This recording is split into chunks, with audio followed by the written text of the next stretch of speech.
स्वागत है आपके अपने YouTube channel Raju competitive class में। दोस्तों शिक्षकों के लिए शिक्षा पदाधिकारी द्वारा देखिए अब यहाँ पर एक प्रोविजनल अपॉइंटमेंट लेटर ये जारी किया गया है।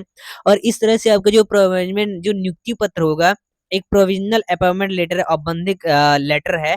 इसमें नियुक्ति पत्र औपबंधिक नियुक्ति पत्र है जो आपके लिए है। अब इसमें कैसे कैसे क्या रहने वाला चीजों को देखिए, आइए देखते हैं। और इसमें महत्वपूर्ण जो पॉइंटे हैं उस पर हम ध्यान देने वाले हैं। तो आइए, यहाँ पर पात्रांक रहेगा, जो पद का नाम विद्यालय अध्यापक, ऐसे ये 11 से 12 के लिए, 1 to 5 का ऐसे ही आएगा, आपका 9 से 10 का भी आएगा। ठीक है, चलिए। या फिर हो सकता है कुछ और भी, मतलब थोड़ा एडिट हो सकता है। अब देखिए इसके प्रेषक जो रहेंगे, और फिर आगे कहा जाता है, देखिए इसमें कहा क्या गया, जो विद्यालय जो बिहार लोक सेवा आयोग है, जो विज्ञापन संख्या 26/2023 है, उसके जो परिपेक्ष में घोषित परिणाम के आधार पर, जो आपके द्वारा जो काउंसलिंग में प्रस्तुत होने के पश्चात, जब आप काउंसलिंग कराने गए उसके पश्चात एवं जो आवश्यक कागजात प्रदान किए थे, प्रदान करने के जो उपरांत, यानी जो आप डॉक्यूमेंट कराए थे, डीवी वगैरह कराए थे, डॉक्यूमेंट दिए थे, आवश्यक जो डॉक्यूमेंट दिए थे, उसके बाद यह जो तदर्थ नियुक्ति पत्र लिखित शर्तों के अंतर्गत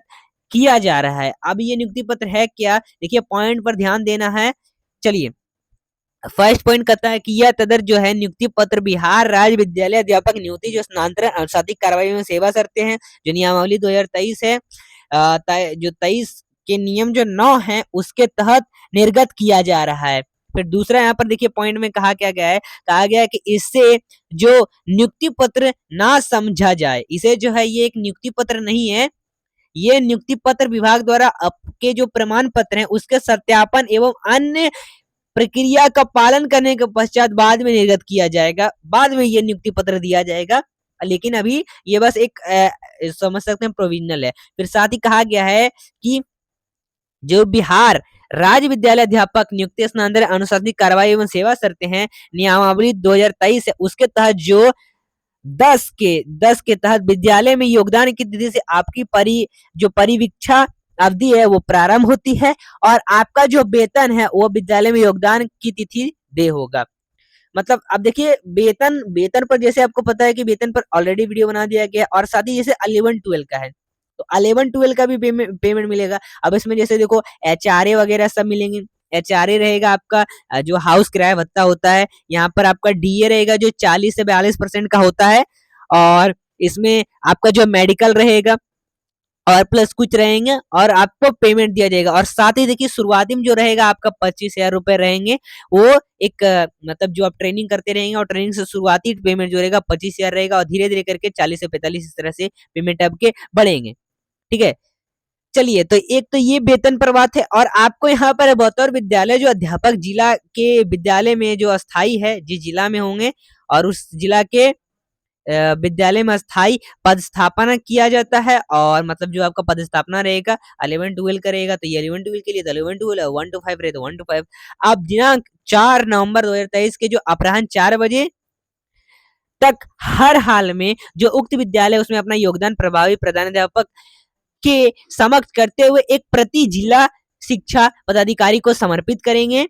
और ये आपको जो बताया गया है यहाँ पर 4 बजे हर हाल में उक्त विद्यालय में अपना योगदान प्रभारी जो प्रधानाध्यापक उसके समक्ष एक प्रति जो है वो जिला शिक्षा विभाग पदाधिकारी को समर्पित करना है। ठीक है, 4 बजे 4 नवंबर को।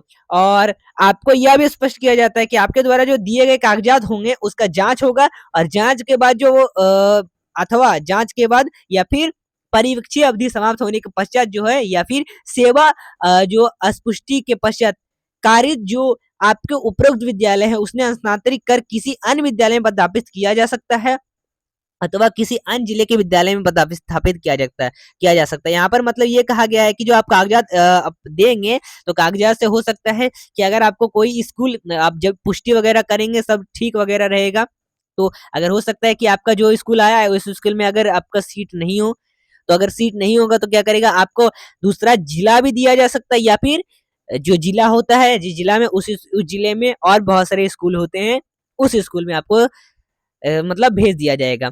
और फिर कहा गया है जो उपरोक्त में अंकित की हुई किसी भी बात के बावजूद आपको बिहार राज्य अध्यापक नियुक्ति जो स्नातक अनुशासनिक कार्रवाई में सेवा प्रति नियमावली 2023 है उसके धारा 13(3) के तहत किसी भी समय जिले के किसी अन्य विद्यालय अथवा किसी अन्य जिले के किसी स्थापित पद स्थापित किया जा सकता है। मतलब यहाँ पर धारा जो 13 है, आर्टिकल 13 है, वो नियमावली 2023 के तहत आपको कोई भी विद्यालय में भेजा जा सकता है। कोई विद्यालय कोई भी पद स्थापित पर भेजा जा सकता है, पद स्थापित किया जा सकता है, कोई अन्य जिले पर भी भेजा जा सकता है।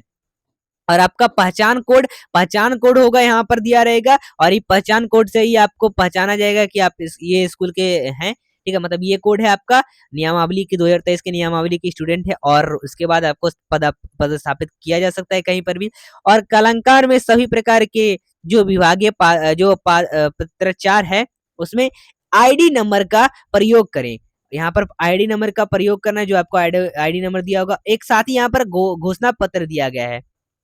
घोषणा पत्र दिया गया है कि मैं घोषणा करती हूँ या करता हूँ कि जो मेरे द्वारा की गई सभी सूचना या प्रमाण पत्र सत्य है, जो कागजात आप देंगे वो सत्य होगा, और मैं विभाग की उपरोक्त शर्तों का मानते हूँ, और मेरे द्वारा दी गई जो सूचना प्रमाण पत्र यदि गलत पाया जाता है तो मेरे विरुद्ध कार्रवाई करने हेतु विभाग सक्षम है।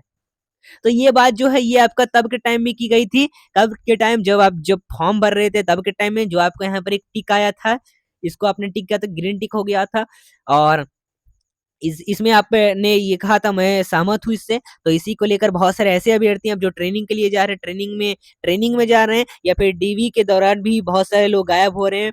और अगर गलत आपने मतलब डीवी करवा लिए हैं अगर गलत फर्जीवाड़ा से, तो आपको फिर यहाँ पर क्या करो, अगर आप पकड़ाएंगे तो आप यहाँ पर क्या होगा, आप पर कार्रवाई की जा सकती है। ये शिक्षा विभाग जो है एकदम सक्षम है, और आपको जेल भी भेजा जा सकता है। ठीक है, यहाँ पर ये ध्यान रखना है अगर आप फर्जी हैं तो।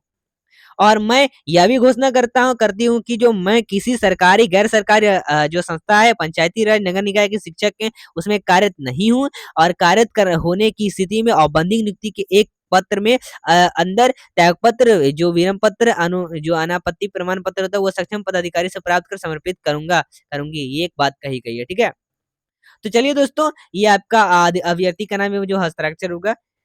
तो दोस्तों, ये था आज का अपडेट जो हमने जाना था, और इस लेटर में जो भी अपडेट थे जिसको हमने डाउट के तौर पर दूर किया था। तो चलिए फिर मिलते हैं अगले वीडियो के साथ, आगे का जो भी नोटिफिकेशन हो उसको लेकर आप तक पहुंचाएंगे। फिर मिलते हैं अगले वीडियो के साथ, चैनल को सब्सक्राइब करें जो भी नोटिफिकेशन होगा उसको पाने के लिए।